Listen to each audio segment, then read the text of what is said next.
Sa mga araw na to, marami pa rin nagbabatian ng Happy New Year. At lagi naman yan ang ating dalangin para sa isa't isa. Mga happy birthday, happy anniversary, because people like to be happy and we like people around us to be happy. But how come, in spite of this, there's still so much unhappiness among us? Isa sa mga dahilan, iniisip ng marami, because we depend too much on receiving and getting to be happy. In this expectation, this dependence can cause its opposite, the very unhappiness that we like to avoid. Pag-aaral po natin ngayon, pinamagatan natin, happiness is giving.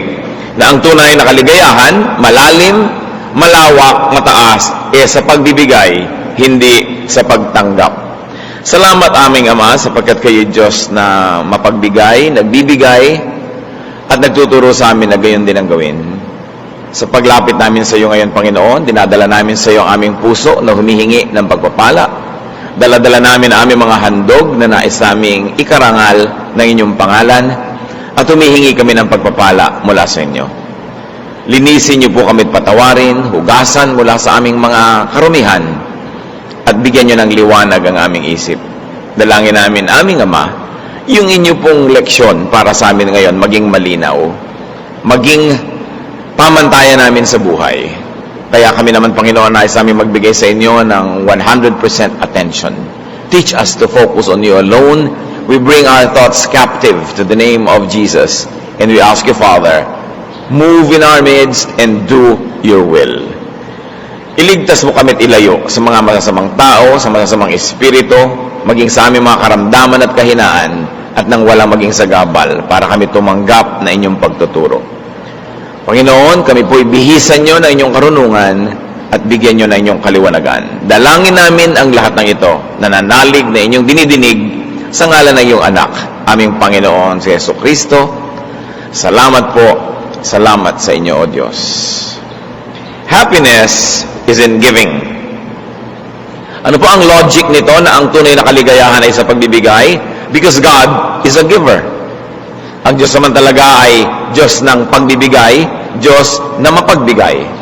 Sa simula pa lamang, Genesis 1:29, God said, "See, I have given you every plant yielding seed that is upon the face of all the earth, and every tree with seed in its fruit. You shall have them for food." Ang isa sa mga kauna-unahang ginawa ng Diyos sa tao, binigyan niya ng pagkain at ibinigay niya ang lahat ng pwedeng kainin ng mga halaman, mga prutas, at nang sa ganon, ang tao ay huwag magugutom. At hindi lang para sa buhay na pisikal ang ibinibigay ng Diyos, ganon din sa buhay na espiritual. John 3:16, "For God so loved the world that He gave His only Son, so that everyone who believes in Him may not perish, but have eternal life." So God is concerned about our earthly life and our eternal life, and God had given us all things necessary, including His Son Jesus, to give us life and a meaningful life. Ecclesiastes 6:2, "God gives wealth, possessions, and honor, so that they lack nothing of all that they desire." So ibinibigay ng Diyos hindi lang yung basic necessities, maging kayamanan, maging mga ari-arian, maging karangalan, napakataas na level ng need, ay ibinibigay pa rin ng Panginoon at sa Kanya nang gagaling. Matthew 7:11, "If you then who are evil know how to give good gifts to your children, how much more will your Father in heaven give good things to those who ask Him?" So the Father is known and is being taught by Scripture to be a giver of good things. Now that's the logic. Why is there happiness in giving? Because God is a giver and because man was made in God's image. Genesis 1:27, "So God created humankind in His image." So kung ang Diyos ay mapagbigay at likas sa Diyos ang pagbibigay at nilikha ng Diyos ang tao sa Kanyang wangis, sa Kanyang anyo, kung gano'n ang original na anyo ng tao ay mapagbigay. Mahilig at gustong magbigay. Man's primary nature is to give. Likas, natural sa tao ang nais niyang magbigay. And man is very godly and very happy when he gives because that is being true to form. Isang kaligayahan, mga kapatid, na dapat nating ma-rediscover kung ito man ay nawala. Sapagkat napakarami ng pagliliko ng mga katwiran na nangyari sa pagdaan ng panahon na ang naging kaligayahan ng tao ay tumanggap. At kaya tuloy napakarami niyang lungkot na nararanasan sapagkat napakarami niyang gustong tanggapin na hindi niya natatanggap. Samantalang kung madidiscover niya muli ang kaligayahan ng pagbibigay, mas may control siya sa kanyang kaligayahan. Sapagkat kung liligaya kayo ayon at nakabatay sa ibinibigay sa inyo ng iba, wala kayong power doon. Paano kung hindi ibigay? Hindi malungkot kayo. Samantalang kung ang kaligayahan natin ay iuugat natin sa pagbibigay, kayo ang nagpapasya kung magbibigay kayo, ang kaligayahan nyo ay nasa inyong kamay. Mas madaling lumigaya kung controlled mo yung pinagmumula ng kaligayahan. At kung sasanayin mo ang iyong sarili na bumalik doon sa dating anyo ng tao na kaligayahan niya ang pagbibigay kaysa pagtanggap, mas madaling lumigaya. Kung aasam-asam ka, namamalimos, hihingi-hingi, susunod-sunod para tanggapin mo yung ikaliligaya mo, nasa kamay ng iba ang iyong kaligayahan. Pero kung ikaw sa iyong pagbibigay ay sumasaya, gusto mo sumaya, di magbigay ka, hawak mo ang susi para ka sumaya. Sabi sa Acts 20:35, it is more blessed to give than to receive. Siyempre, nabaluktot na yan ng sanlibutan na akala natin mas masarap tumanggap.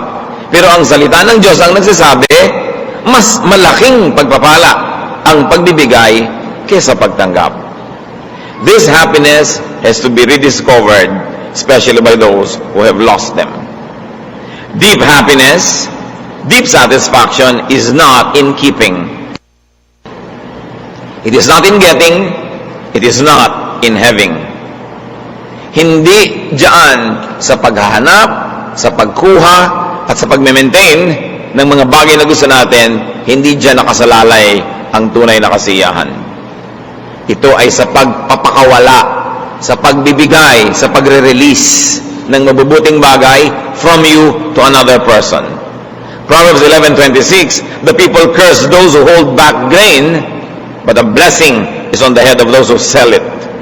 Ang konteksto nito ay kung merong taggutom, yun daw maraming mga pagkain na hindi nagbebenta sa mga taong nangangailangan bumili nito, yan daw mga yan ay isinusumpa ng tao. Pero may pagpapala dun sa nagbibigay, nagbebenta sa panahon ng kasalatan. In other words, they share. At yun pong may mga tao na may masamang iniisip laban sa atin, may sama ng loob, may galit, people who curse us. You read the Bible and you will find that curses have power, may effect. Kaya habang dumadami ang iyong hindi binibigyan, habang dumadami ang iyong tinatanggihan, dumarami ang iyong pinagdaramutan, marami ang nag-iisip ng negative laban sa iyo. At yung pag-iisip na yon nangyayari sa spiritual realm, doon sa hindi physical. And because you also have a spirit, and these people have their own spirits, when their spirits curse your spirit, in the spiritual world, you get affected. Mahirap ipaliwanag, pero nangyayari. Napakahigit lalong mabuti that people wish us well rather than curse us, even in their private rooms, even in their own quiet lives, because there are many unexplainable things that happen in the spiritual world. That's why those who give, tumatanggap sila ng pasalamat, papuri ng iba, nadidinig man ang tenga nila o hindi, tumatalab din sa kanilang buhay yung ganong mga bagay. Deep happiness is in giving. Proverbs 11:25, a generous person will be enriched, and one who gives water will get water. So nakita po natin ang isang dahilan ng kaligayahan, sapagkat pag ikay mapagbigay, lalo kang papayamanin ng Diyos. Lalo kang nagbibigay, lalo ka namang bibigyan. At hindi lang Diyos ang nagbibigay sa iyo, marami rin sa mga taong binibigyan mo, susuklian ka rin ng kabutihan. Bihira naman yung ginawan mo na ng mabuti, masama pa ibinalik. So pag nagkaroon niya ng pagkakataon, hindi man ngayon, sa darating na panahon, susuklian din niya ang kabutihan mo. So yung pagbibigay, nagbibigay sa iyo ng kaligayahan, dun lang sa paglabas ng mabuting bagay mula sa iyong kamay, patungo sa iba, may ligaya na, lalo na kung bumalik pa yon at sinuklian nila. Isang napakahalagang bagay na dapat nating unawain kung gusto nating mas sumaya ang ating buhay. Letting go, giving, is pleasurable. Look at bodily functions. Halos lahat ng ginagawa ng ating katawan na pagbibigay, paglalabas ng mga nandun sa loob, ay masarap, masaya, at malusog. Pinawisan ka, lumabas yung pawis mo, ang ganda ng feeling. Lumulusog ka. When you defecate, when you urinate, pleasurable. Subukan mong pigilin yan at huwag mong palabasan kung hindi nalason ka. And many people are actually being poisoned by keeping toxic things inside of them instead of giving it. At alam niyo mga kapatid, ang isa sa mga nakakalason pagka hindi mo ibinigay, kinimkim mo lang sinarili, kahit pag-ibig. Mga pag-ibig na hindi maibulala, sabi nga nila, nagiging tagyawat. Mga pagmamahal na hindi mo ipinapahayag, pinipigil-pigil mo lang, nagkakasakit ka. Hindi ka mapakali, balisa ka, mahirap. Kaya dapat talaga yung ganitong mga bagay, ibinibigay. We are made poor by what we keep, made rich by what we give away. In stretching it, we are made sad by what we keep, and happy by what we give away. Yun ang likas ng tao. Kung napapansin niyo na may mga taong lalo nila ikaliligayang magmaramot, magsarili, mangamkam, at huwag magbigay, that is the distorted image of man. That is not the original image of man made after the very personality of God. At makikita natin na yung mga mararamot, nagkakaroon man ng kasiyahan sa pagdaramot nila, sa kanilang pangangamkam, pero hindi rin talaga tunay na maligaya. At sila sinusundan-sundan ng mga kakambal nilang problema, mga kakambal nilang pag-aalala, pag-iisip, pagkabalisa, dahil yung bagay na dapat ipinamimigay para maging bulaklak, iniingatan nila, nagiging sugat tuloy sa kanilang puso. Now, why does giving bring happiness? Because when we give, God is pleased. As we have already mentioned, God is a giver.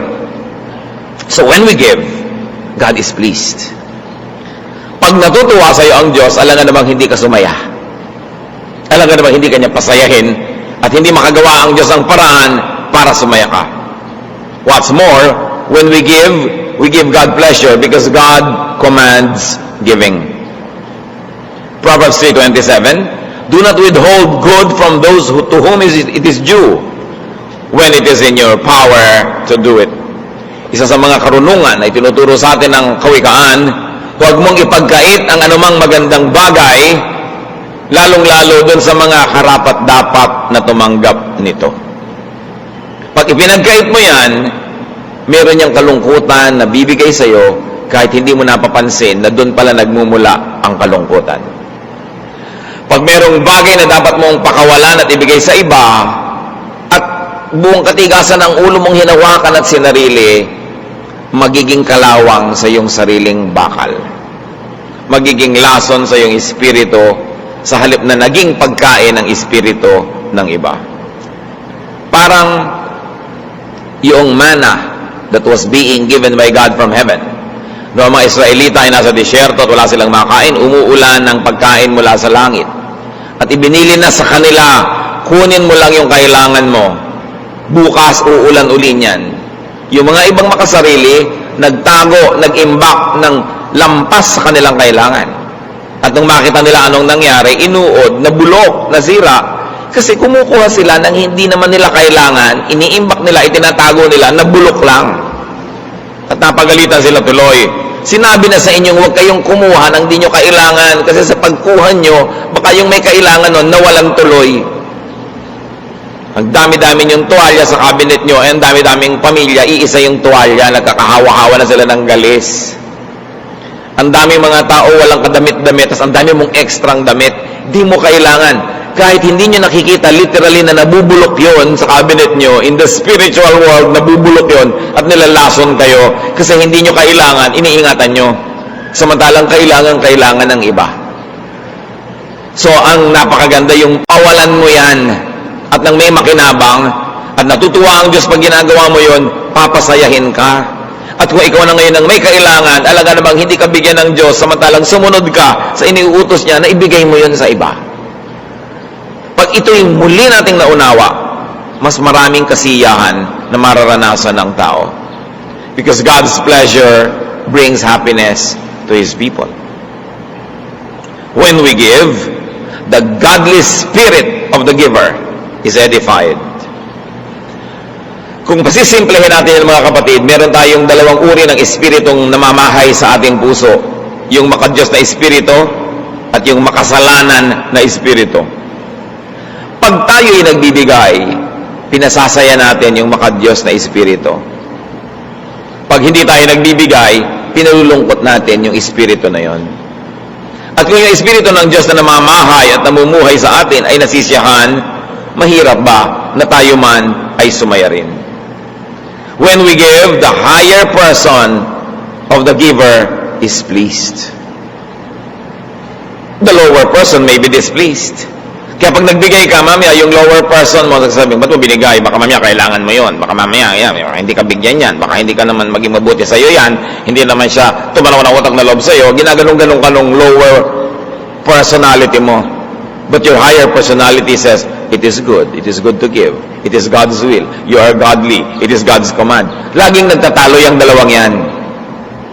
Kailangan ng pinapapanalo natin yung mas mataas na uri ng pagkatao natin, yung mas malapit sa Diyos kaysa mas malapit sa lupa.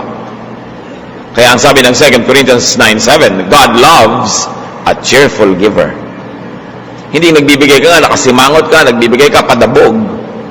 Baliwala yun. Ibinigay mo sa physical world, pero in the spiritual world, God counts it as not giving at all. Binigay mo pa. Wala rin yan kasi hindi mo naman ikinasiya. When we give, the nobility of the human spirit triumphs. Ang nagwawagi ay yung maginoo, yung maharlika, yung mataas na uri ng ating pagkatao. Kaya nang pag nagwawagi yon, katulad ng pag yung mataas na uri ng pagkatao natin nasisiyahan sa arts, sa music, sa fine things, tumataas ang level ng ating kaluluwa. Lumalapit doon sa lumikha sa atin. Kaya yan ay nararamdaman. When we give, the recipient, not only us, but the recipient is given happiness, of course. Nagbigay ka, sumaya ang Diyos, sumaya ka, at higit lalo, sumaya yung binigyan mo. Yung binigyan mo is made happy. Mga kapatid, giving is an art. Dapat nagpapasaya. Hindi yung may exchange gift, ang ibibigay mo lang kung ano na lang, na para lamang may maibigay ka so that you will meet the requirement na nung exchange pa yung may ibinigay ka. Pero nung buksan ba niya ang regalo mo, sumaya. Dapat sumasaya. Ipinagluto mo ang mahal mo sa buhay, wala namang kakwenta-kwenta yung lasa. Ibinili mo nga ng tsinelas, ang liit-liit o ang laki-laki, hindi mo malang pinag-aralan ang size ng kanyang paa. Sumama pa loob, ang tagal-tagal na akong kasama, hindi malang alam ang size ng paa ko. Tapos magre-regalo ka kalendaryo. Sino naman ang natutuwa niya sa kalendaryo? Diba? Lahat ng cellphone may kalendaryo na ngayon. So, para lang may maipulupot ka, malagyan mo ng ribbon. Yung iba magre-recycle na lang ng mga regalo ko. Ano basta may maibigay ka na lang? Huwag kayong basta bigay lang ng bigay. But the recipient should be pleased. Ministry kasi yun eh. Nagpapasaya ka. Ang daming ganyan mga reklamo sa mga opisina, sa mga pamilya, may exchange gift. Feeling mo iba, lagi na akong lugi. Ay, ang nakabunot sa akin, si ano na mo, walang kakwenta-kwenta magregalo to, CD. Diba yung, di ko naman papakinggan yung CD na yan. Di ko naman babasahin yung libro na yan. Yung kung ano na lang maibigay. Ngayon, kung ang binibigyan mo ng regalo, talaga mahilig sa music o mahilig dun sa magbasa, bagay. Pero huwag yung basta may maibigay ka na lang. Philippians 4:18, si Paul na tumanggap ng mga regalo mula sa kanyang tinuruan, sabi niya, I am fully satisfied now that I have received from Epaphroditus the gifts that you sent. Sabi niya, siyang-siya ako sa ipinadala nyo. Tuwang-tuwa ako. Huwag yung di lang may maiabot, kundi ikinasiya nung tumanggap. Ngayon, bakit tayo sasaya kung sumaya yung tumanggap? Because a happy recipient is one less lonely person in the world. And one less lonely person in the world means a happier environment. a happier surroundings, which in the end will also benefit us. And what's more, a happy recipient is one more potential giver of happiness to you and to others. Pag nagpasaya ka ng isang tao, nabawasan ang napakaraming milyon-milyong malulungkot. At kung bawat isa sa atin ay nagpapasaya ng kapwa, mauubos yung kalungkutan at yung buong paligid natin, aangat ang lambong at dilim, sasaya ang lahat, madadamay ka na rin kahit sila lang yung masaya at hindi naman ikaw, dahil sa saya nila, madadamay ka na rin. Pero ang lungkot ng iba, madadamay ka rin yan kasi hawa-hawa ang mga bagay na yan. The very nature of happiness is in sharing.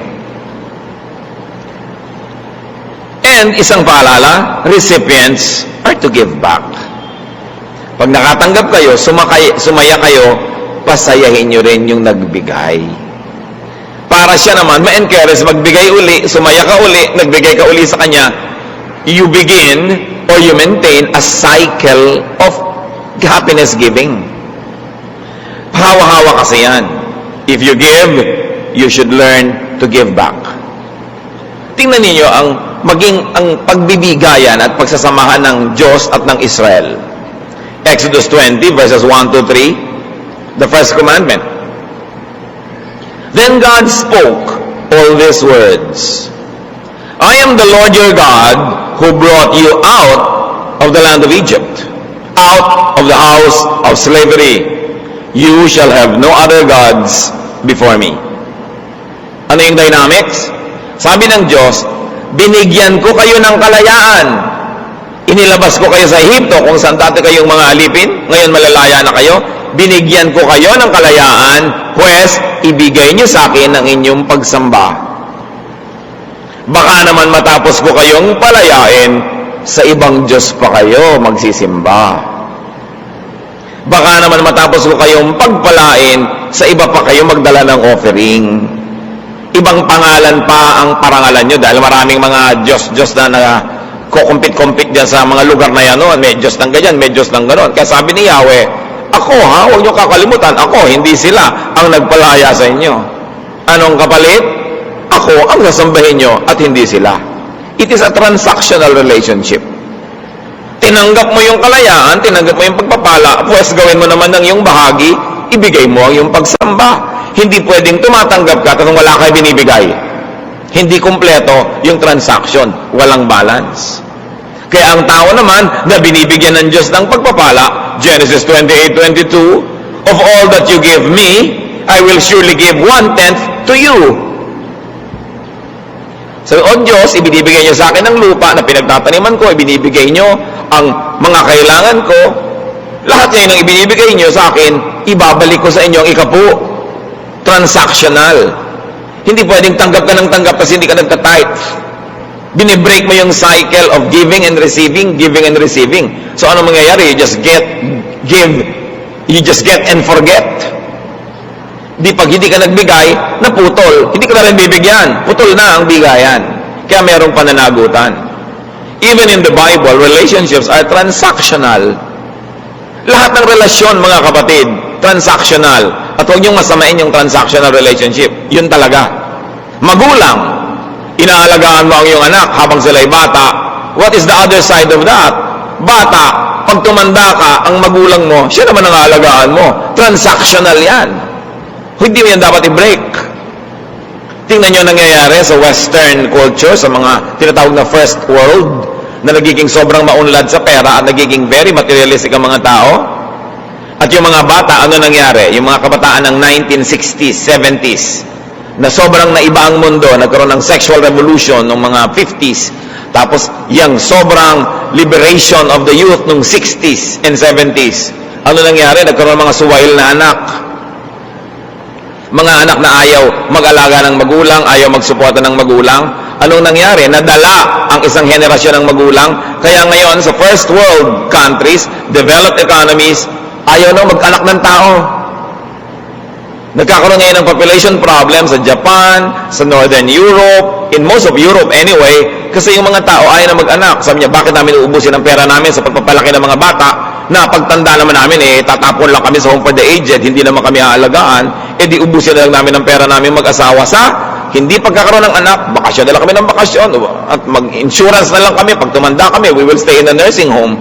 So dahil yung mga anak, pinutol nila yung cycle of giving and receiving, ayaw na nilang mag-give sa parents, marami ngayong parents, ayaw na rin mag-give sa anak, naputol. Kaya dapat talaga, give, receive, give, receive. This makes people happy.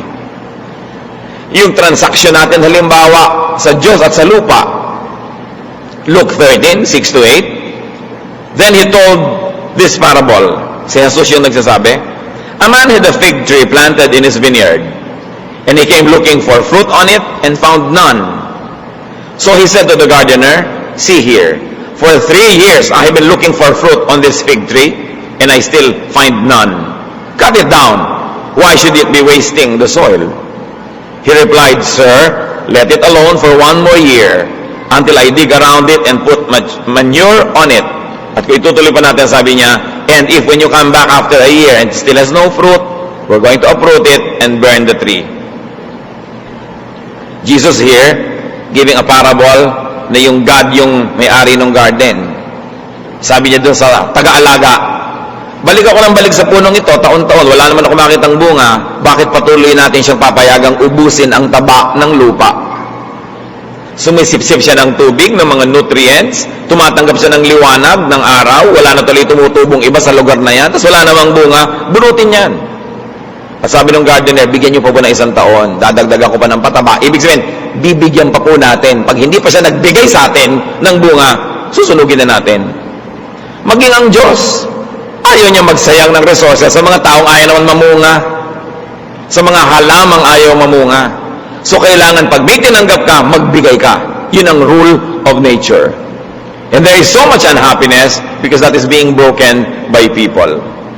1 Corinthians 9:10, when the plowman plows and the thresher threshes, they ought to do so in hope of sharing in the harvest.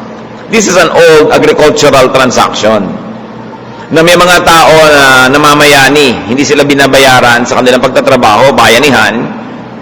Papasasabi, pag merong isang nag-araro, nagbukal ng lupa para sa iyo, ikaw yung may lupa, sa dakilang lupa mo, hindi mo na kayang bukalin lahat yan, meron kang nilagay dyan ng mga taga-bungkal, at nung anihan na, hindi mo na kayang anihin lahat yan, kukuha ka ng mga taong taga-ani, taga-putol ng mga grain. Sabi, yung nag-aararo, yung nag-aani, ginagawa niya, dahil umaasas siya na may parte siya doon sa lahat ng mga harvest. Alam naman pagkatapos na nandiyan na yung harvest, thank you na lang. Kailangan kaparte siya. So ang sinasabi dito, lahat ng may input, dapat may maiiwi. Lahat ng nagbibigay, dapat tumanggap sa lahat ng uri ng transaction. Kaya yung mga nag-aral ng medisina, ang tagal-tagal nag-aral, tapos mo, Doktor, 3 minutes lang akong tinignan, tapos 500. 9 na taon po ako nag-aral. Diba? Bakit mo sinusukat doon sa akin pag pitik-pitik sa likod mo? Bago ka natutunang pitikin yan, 9 na taon. Alam nga namang nag-aral siya, ayaw mo naman siyang pakitain man lang. Lalong-lalo yung mga kamag-anak ng mga doktor, kilala lahat, ay si ano, pinsan ng kapatid, ng kamag-anak ng bayaw, ng ating kapitbahay. Therefore, pupunta ka doon, magpapagamot kang libre. Ang tanong, tumulong ka ba, magpatrikula yan? Mga kamag-anak, kung hindi kayo nag-contribute sa pagmamatrikula ng mga kamag-anak yung naging doktor, huwag kayong mag-expect ng libreng pagpapatingin. Di naman kayo nag-contribute, aani kayo, ang salagay. Ganyan lahat ng mga profesyon. Ang hirap-hirap kuminsan na mag-practice ng profesyon dito sa ating bayan. Lahat na lang ng kalayo-layuan mo kamag-anak, nag-expect ng libre. Samantalang hindi naman sila tumulong nung ikaw itong nag-aaral. Hindi yun ang cycle of giving. Ngayon, kung yung tao gusto magbigay sa iyo, mag-volunteer ng free services, okay. Pero huwag niyong pilitin. Wala kayong tanim, huwag kayong umasang umani. Pero baliktarin natin, lahat ng may itinatanim sa atin, dapat nating paanihin. That is the godly way. Now, how do you produce and promote happiness? By giving.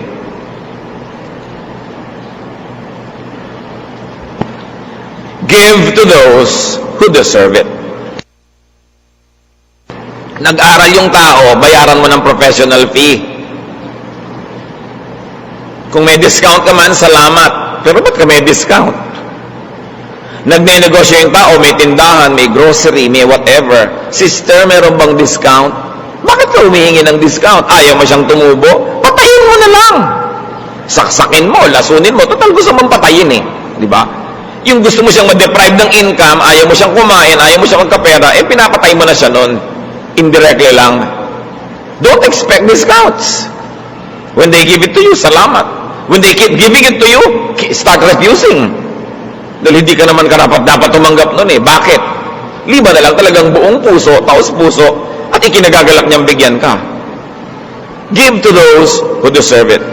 Proverbs 3:27, as we have already read, do not withhold good from those to whom it is due when it is in your power to do it. Ano pa yung mga dapat ibibigay sa dapat tumanggap? Wages, gifts, gratitude, reciprocation. Pag may ginagawa sa inyo mabuti, dapat mo suklian ng mabuti. Kindness. Mabuti pa si Karl Marx. Sabi niya, from each according to ability, to each according to need. Ano ba yung kaya mo? Ano ba yung kailangan niya? Kaya mo, kailangan niya, ibigay mo.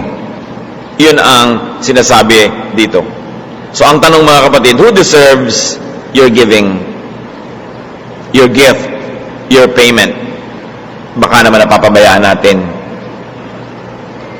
Paalala, baka merong marapat tumanggap ng inyong pagtingin, ng inyong pagmamahal, ng inyong pagtulong, ng inyong pagsuporta, tapos napapabayaan nyo. Kahit hindi nyo alam, napapalungkot kayo nun. Kasi umiiral yung batas ng kalikasan, inaani mo ang itinatanim mo. At kung itinatanim mong ganyan, ingratitude, sa palagay mo, happiness will come to you.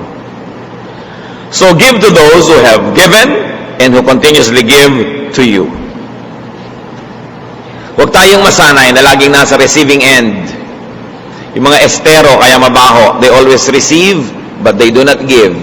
Barado. Yung mga constipated, you receive and receive, you do not give. What happens? You become unhealthy.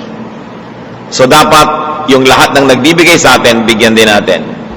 Proverbs 19:6, many seek the favor of the generous, and everyone is a friend to a giver of gifts. Pero, let's be real friends to the giver of gifts by giving back. Give to those who give not only to you, but also to others. Pag may nakita kayong taong mapagbigay sa iba, bigyan nyo siya kahit hindi kayo yung binibigyan.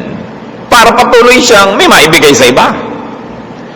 Pag may nakikita kayong mga NGOs, institutions, churches, that really give to others, support those institutions so that they can continue doing good. Because people and institutions who give to others deserve and need your gift, your support, and encouragement. Why? Because they make the world a better place. They make people's lives better. And when people's lives are better, your life will be better too. Para tayong mga bola sa billiard table, nagbabangga-banggaan. Ang pupuntahan mong ganon, hindi lang dahil gusto mo, dahil nabangga ka ng iba, napapunta ka tuloy doon, nabangga ka ng iba, napapunta ka tuloy dito. Nagbabangga-banggaan tayo. At kung ang mga bola na bumabangga-bangga sa inyo ay marurumi, dudumi rin kayo. Kung sila yung mabango, babango rin kayo. So habang pinaparami natin ng masaya sa mundo, sasaya rin tayo. Dahil sila man, directly or indirectly, will make us happy. So nagdadamayan ang mga tao, nagtutulungan. Philippians 4:14 and 19, in any case, it was kind of you to share my distress. And my God will fully satisfy every need of yours, according to His riches in glory in Christ Jesus. Si Pablo, he was giving to people. He was giving his time. He was giving his talent.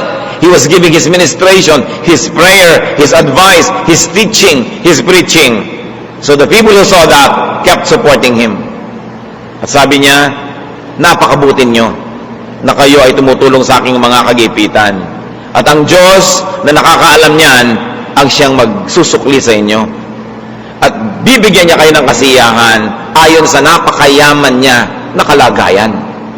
So nakikita natin na hindi mo ako natutulungan, pero tumutulong ka sa iba. Therefore, bibigyan kita. Kasi yung mga tinutulungan mo, they become less problematic. Pag nakakatulong ka sa tao, hindi na sila nagiging mga pabigat, hindi na sila nagiging mga konsumisyon, di ba makikinabang din ako nun, directly or indirectly, so I should support you. Give to those who give to God. Mga kapatid, kaya tayong mga mananampalataya, dapat yung mga negosyo ng ating mga kapatid, ating tinatangkilik. Pag bumili ka sa tindahan ng isang hindi mananampalataya, kanyang-kanya na lang yun. Baka dalhin pa niya sa masama yung pera. Pagka tinangkilik mo, negosyo ng kapatid natin, nagtatithe pa yan, nag-o-offering pa, tapos may mga charitable works, doon mo dapat inilalagay yung pera mo. Doon sa kamay ng taong dadalhin yun sa paanan ng Diyos. Kaya dapat kinikilala ninyo. Kaya nga tayo kumisa, nagka-trade fair, gumagawa tayo ng mga trade bazaars, tiyangge-tiyangge.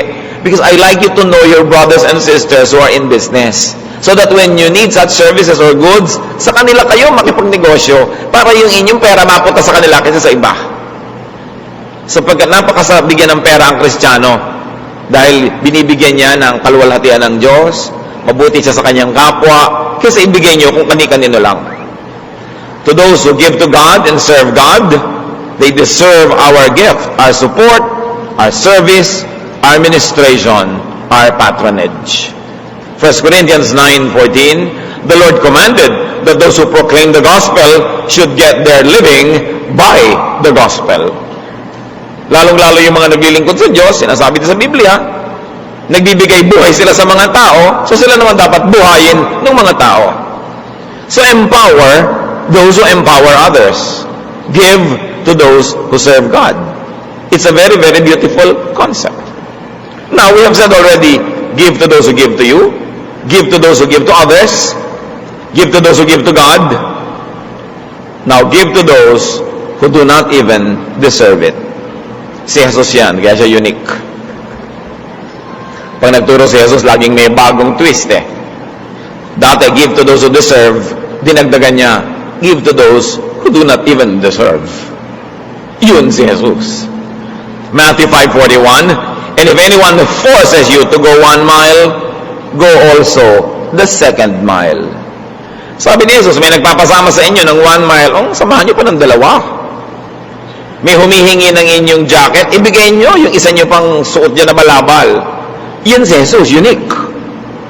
Gusto natin magpaka-Kristiyano, talagang hindi ka lang nag-give to those who deserve, you give to those who do not even deserve.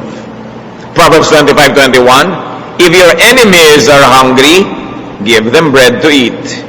And if they are thirsty, give them water to drink. Yun ang pinagkaiba. Because when you give to those who do not deserve it, there will be one less lonely and needy person. And you have a very beautiful chance of having one more grateful person, therefore another potential giver. Reverse the cycle of selfishness. Nakita niyo sa handaan, halimbawa, magdadala kayo ng mga pagkain, potluck, na yung maraming maarting Kristiyano, ni ayaw sabihin yung luck, pot bless dapat. Kung pot bless ko, ikakaligayan nyo. No? Ang point, pagka nakita mo yung iba na talagang dadala, gaganahan kayo magdala. Pero pag nakita mo yung iba, kung minsan naman kami nag-potluck, ang konti nung dala nung iba, ang dami kong dala, nalugi yata ako, next time, alam ko na, kukontian ko rin yung dala ko. Ngayon, pagka hindi pa natatapos ang handaan, yung iba nagbabalot na ng iuwi, ikaw hindi nagbalot, lahat sila may uwi, ikaw wala, so next time, uunahan ko sila magbalot. Nakikita nyo yung cycle. Pag may mga taong nang encourage ng positive cycle by giving, the others give also. Pag may nagpasimula ng cycle of selfishness na hindi nagbigay, kumuha pa, yung iba, next time, yun din ang gagawin. Hanggang mamaya, naghahandaan kayo, paubos yung handa. Imbes parami ng parami. So mga kapatid, we are salt of the earth, light of the world. Dapat lagi nating i-reverse. Pag nakakita tayo ng karamutan sa ating family, ano ba naman yung mga family reunion na lang, ako na lang lagi nagdadala, huwag kayong manghinawa na magdala dahil may mga mabubuting loob din doon na may encourage. Next time, magdadala na rin sila. At huwag na huwag tayo yung nagtuturo sa iba na maging wais, na dahil ginawa mo yon, kumuha ka ng kumuha. Yung dating hindi kumukuha na rin. Kasi nahawa sa'yo. We can begin a cycle of goodness. We can break a cycle of badness if we like. Saan tayo maglilingkod? Natural, tayo mga anak ng Diyos, yung mabuti ang papairali natin. Christianity is giving. Non-giving, refusal to give, displeases God and grieves the Spirit. Ephesians 4:30, do not grieve the Holy Spirit of God. Napapalungkot pala natin ang Diyos. Pero ang maganda doon, pwede rin natin pasayahin. So pasayahin na lang natin siya. Si David, nung humingi siya ng pagkain kay Nabal, siya ay tinanggihan, samantalang dapat naman siyang bigyan. 1 Samuel 25:37-38, in the morning, when the wine had gone out of Nabal, his wife told him these things, and his heart died within him, he became like a stone. About 10 days later, the Lord struck Nabal and he died. Itong mayaman na tao na ito, dapat magbigay kay David at sa pangkat ni David ng pagkain dahil meron siyang piyesta at sa haba ng panahon, hindi naman sila minolestya, ginalaw, ninakawan ng grupo ni David who controlled the countryside. Humingi sa kanya ng pagkain dahil pista naman, hindi siya nagbigay. Binalak ni David na salakayin ang kanyang tahanan at patayin lahat ng lalaki doon. Pero napigil ni Abigail, yung asawa ni Nabal. Dahil si Abigail, nagbigay David, huwag mo na kaming patayin, bibigyan na lang kita. Sorry, ako may kasalanan yan. Ako dapat ang nagpabigay sa'yo kasi ako ang woman of the house. Inako nitong si Abigail ang kasalanan. So hindi natuloy na imasakar ni David yung buong sambahayan ni Nabal. Yung Nabal, lasing na lasing, hindi niya alam na he could have died that night. Nung hindi na siya lasing kinabukasan, nung sinabi ng kanyang asawa, alam mo, muntik na tayong patayin lahat dito. Kasi ikaw, hindi ka nagbigay kay David eh. Nung nalaman ni Nabal, ano nangyari? Na paralyzed siya, bigla. At matapos ang 10 araw, sabi ng Biblia, the Lord struck him. Pinatay siya bigla ng Diyos. No? Hindi kasi siya nagbigay, dapat siya nagbigay. Hindi man tayo napaparalyze physically, mga kapatid. Hindi man tayo namamatay physically. Pag hindi tayo nagbibigay sa dapat nating bigyan, God strikes us. And there's a certain part of us that gets paralyzed. There's a certain part of us that dies. And if we are so spiritually blind, we are not even aware of it. And we go on in life wondering why we are not happy, why we are not prosperous, why we are miserable. Nagkukulang siguro tayo sa pagsusukli ng kabutihan sa dapat nating suklian. Non-giving frustrates and hardens others. Non-giving teaches others to be selfish. Non-giving promotes selfishness. Pag di ka nagbibigay, tinuturuan mo ang iba na maging maramot din kasi hawa-hawa. But Christianity reverses that. Sa Acts 2:44-45, all who believed were together and had all things in common. They would sell their possessions and goods and distribute the proceeds to all as any had need.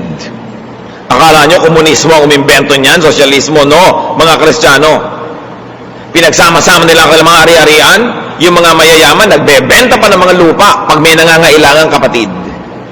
Pero syempre, yung mga nakakatanggap doon, nagbibigay din ng iba namang pagmamahal at pagtulong doon sa mga may kaya. Iba naman ang kailangan nun siguro. Kasi kung yung mga binibigyan mo, hindi rin nagsusukli, sooner or later, mamamatay na rin yung espiritu na yon ng pagbibigay. Kaya kailangan laging binubuhay yon. Pag binigyan ka, bigay ka rin. Para hindi siya mawala ng gana.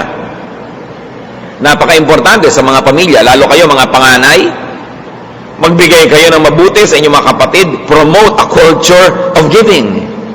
Kasi kadalasan pag ating mga ate, kuya, mararamot, yung mga younger children, nagiging maramot din kasi lumaki sila sa ganong atmosphere. Pag yung mga tiya natin, mga tiyo, ang kukunat, ang dadamot, usually nagiging ganon din tayo sa ating mga pinsan at maging sa mga magiging mga pamangkin natin. Kaya tayo na mayroong kakayanan na mag-impluensya ng mga younger people in our family, promote a culture of sharing, a culture of giving. Lahat tayo makikinabang din doon. Many people seek happiness through receiving. That is the weak part of it because it is totally dependent on others. It is reactionary, it is disempowering. Pag ang kaligayahan mo, isasandal mo sa pagbibigay sa iyo ng iba, edi kung di ka bigyan, wala kang magawa. The more active and fruitful way to seek, to produce, and multiply happiness is by giving. Because giving is within your control. You have it in your hands. So much unhappiness, in fact, so much sadness is caused by our refusal to give. And so much unhappiness is caused by our rejection of people's request. Pag may tao po na mangungutang sa inyo, liban na lang sobrang makapal yung tao na yon at sobra talagang manggagamit at sobrang linta. At alam nyo naman kung yun ang taong yun ay ganon. Liban na lang ganon, bago yan nakapagsabi, kutakot-takot na ikot at timing. Kutakot-takot na pakikiramdam. Pag ang tao ay uutang, hihingi, magsasabi, magpapaalam, ikot ng ikot, tatanungin, maganda ba ang mood? Kumain na ba? Puyat ba siya? Masaya ba? Hirap na hirap bago makapagsabi ang tao kung siya'y totoong tao. Mga kapatid, pag may nagsabi, may humihingi, may nagpapaalam, may nagsusumamo, merong ipinapakiusap, isipin nyo na lang, napakalaking pag-iipon ng lakas ng loob ang ginawa niya para lang magsabi sa inyo. Para nyo lang biglang biguin. So, ang sinasabi sa Bible, give to those who deserve when it is in your power to do so. Huwag kayong manghiya. Do not refuse people flatly just because you happen to hold power in your hand at the moment. Because you don't know, sa isang iglap, malipat sa kanya yung kapangyarihan at kayo naman tong kailangang mamalimos. Kayo yung kailangang humingi. Gusto kong bigyan ng diin, liban na lang ang taong ito, notorious talaga sa pagiging linta, na pwede nyo talaga i-refuse dahil sinipsip na ang dugo nyo sobra. Liban na lang ganon. Kung kaya nyo, mga kapatid, huwag kayong tumanggi. Mahirap yung nakakasugat tayo ng damdamin, nakakasakit tayo ng kalooban. At yung taong tunay na tao, yung taong may hiya, yung taong may paggalang din naman pagtingin sa sarili niya, sobrang pagpapakababa ang kailangan niyang gawin para siya manghingi. The least we can do as humans is to respect the basic dignity of the one asking and give when it is in your power to do so. Kasi pag tumanggi kayo, hindi nyo lang tinanggihan, halimbawa, na bigyan siya ng kung ano, may iba pang kahulugan yun. Babasahin niya yon na pagtanggi sa kanyang buong pagkatao. Hindi naman ma-isolate ng tao yun na ang tinanggihan lang niya yung request ko. Ang iisipin niya, hindi niya ako mahal, wala siyang paggalang sa akin, wala siyang pagtingin, lalaki yung sama ng loob. At pag sumama ang loob sa'yo na isang tao, lalo't ikaw yung may kasalanan, may talab sa'yo yun, may balik. Proverbs 11:17, those who are kind reward themselves. Yung daw mabuti ang talagang binibigyan nila ng gantimpala, sarili din nila. Una, dahil sumaya sila sa pagbibigay. Pangalawa, yung binigyan nila, magbibigay din yun. At hindi man, sumaya naman yun, nabawasan ang malulungkot sa paligid, nakinabang ka rin. At sinasabi sa Galatians 6:7, you reap what you sow. Kung anong itinatanim mo, aanihin mo. So magtanim ka na lang na magtanim na mabuti, magbigay ka ng magbigay ito yung kaya mo, kasi aanihin mo rin yon. Kung hindi naman, nauna ka na umani. Kung minsan naman, na-advance na yung blessing sa'yo, ano ba naman na magbigay ka? Ikaw na yung unang nakatanggap. Hosea 8:7, for they sow the wind, and they shall reap the whirlwind. Ang nagtatanim naman ng negative, higit iba yung negative things ang kanyang aanihin. At ulitin natin ang Proverbs 3:27, do not withhold good from those to whom it is due when it is in your power to do so. Sa Nehemiah 13:14, pansinin niyo ang pagdarasal. Remember me, O my God, concerning this, and do not wipe out my good deeds that I have done for the house of my God and for His service. Hindi ito panunumbat. Pag may ginawa sa inyong mabuti ang isang tao at naungkat niya, dahil hindi naman kayo nagsusukli ng kabutihan, huwag niyong laging isipin na sumbat yon. Paalala lang yon. Kasi ang paalala ay gamot sa taong nakalilimot. na ang transaction, pag binigyan kita, tinanggap mo yon, sumasang-ayon ka, nabibigyan mo rin ako sa abot ng iyong makakaya. Transaction talaga yan. Kaya ang sabi nitong propeta, Diyos, huwag niyong limutin lahat ng ginawa ko para sa inyong sambahayan at para sa inyong mamamayan. In other words, pakinggan niyong dilangin ko, ibigay niyo ang hinihingi ko dahil sa inyo man ay nagbigay ako at hindi yan minasama ng Diyos. Huwag sumasama ang loob niyo kung nauungkat ang mga kabutihang nagawa sa inyo. Lalo't hindi naman kayo nagsusukli. Dapat nyo talagang maalala para malaman mo kung saan ka nakatayo at lumagay ka sa lugar. Those who give are entitled to receive. So, be kind to those who ask. Avoid frustrating and embarrassing those who gather the courage to ask. Nanghihingi, nangungutang, nagpapaalam, nagsusumamo. Isipin natin, pag may hinihingi sa atin ng tao, magtanong lang tayo, masama ba yung hinihingi niya? Kung hindi masama, pwede. Kaya ko ba? Kaya ko, di pwede. Sige, ibigay. Because giving is just another way of paying or repaying, or you might want to look at it, it's just another way of investing. Because when you make people happy, you actually enable them to make you happy as well. Napaka-importanting maging masaya sa buhay, pero dapat naman natin unawain kung anong susi para tayo sumaya. Take more control of the happiness factory. Do not depend on givers. Be the giver yourself. Sa itong bagong-bagong taon pa lamang, sa mga bagong-bagong taon ang nag-birthday, sa bagong-bagong taon ang nag-anniversary, tanong mga mag-asawa, are you really giving enough to the satisfaction of your partner? Hindi sinasabing just give it, to the satisfaction. Nasisiyahan ba ang binibigyan nyo? Are you just giving little bits and bits and bits? Nasisiyahan ba yung kumakain o nabibitin lang? Binibigyan nyo ba ng ganap na kasiyahan? When you make others happy, you are actually positioning yourself to be happy as well. Salamat, Panginoon, dahil kami patuloy niyong tinuturuan. Binibigyan niyo kami ng kakayahan na maunawa ang susi ng kasayahan sa buhay. Allow us, Lord, to make applications of this in our daily life.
Anh ơi, mơ mộng mình thức xa xôi, không làm về tình ái muôn nơi. Sống cho là trọn kiếp đây thôi, đâu quan tâm gì chuyện đời. Thế mà lại nằm tương tư, ông tầm bà mối xa tơ. Đêm nằm trộm nhớ mơ mơ về ai. Thì ra anh yêu rồi, từ ánh mắt nụ cười, từ đôi môi gọi mưa sao xuyên lòng anh. Thì ra mấy em rồi, ngày hay đêm ôm lời, chỉ nghĩ đến em thôi. Đó là do anh đã yêu rồi, anh đã yêu rồi, anh đã yêu rồi. Anh đã yêu rồi, anh đã yêu rồi, anh đã yêu em mất rồi.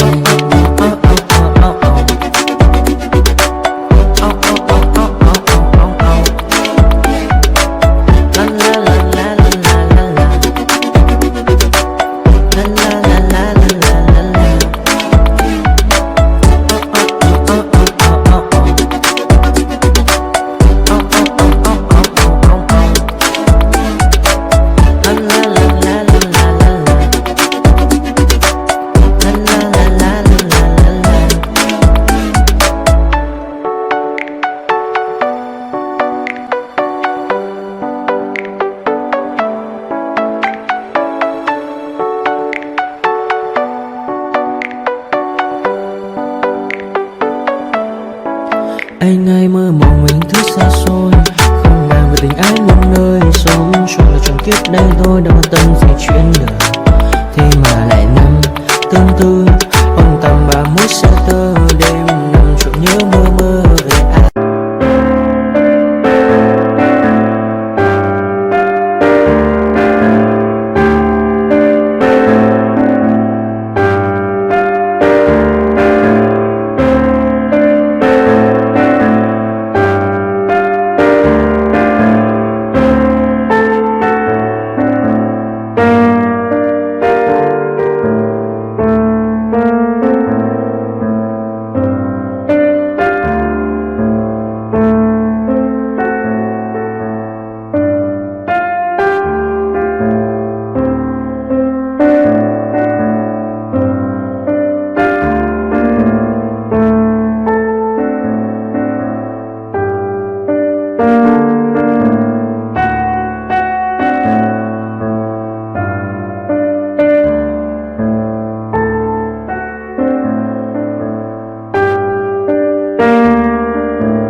Silhouettes of you are like a taunt.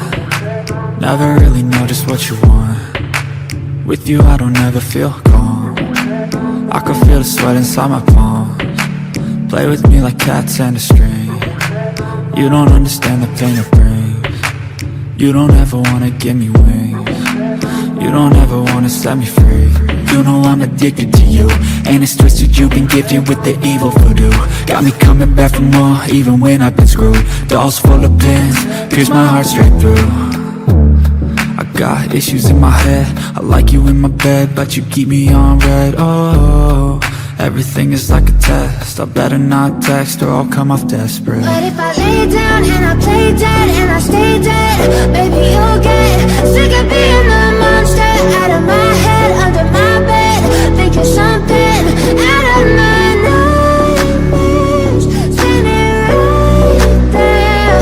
But if I lay down and I play dead and I stay dead, then will you get bored of killing? So if I play dead, will you regret everything that you did, that you said? I don't think you understand what you're doing, and my heart's black and blue from the bruising. I feel like when I'm with you I'm losing. I feel like you think that this amusing, sitting there gaslighting and confusing. Was it me? Is it me? Am I deluded? I'm the one who's always sorry, the conclusion, even though I offer all of the solutions. I wish you loved me like I love you, it's stupid. When I'm alone with you I never feel lucid. I wish I wasn't struck by Cupid. I wish when I first saw you I knew this. When I'm with you I feel so useless, I feel diluted, my heart's been wounded. Silhouettes of you are like a taunt, never really know just what you want. With you I don't ever feel calm, I can feel the sweat inside my palm.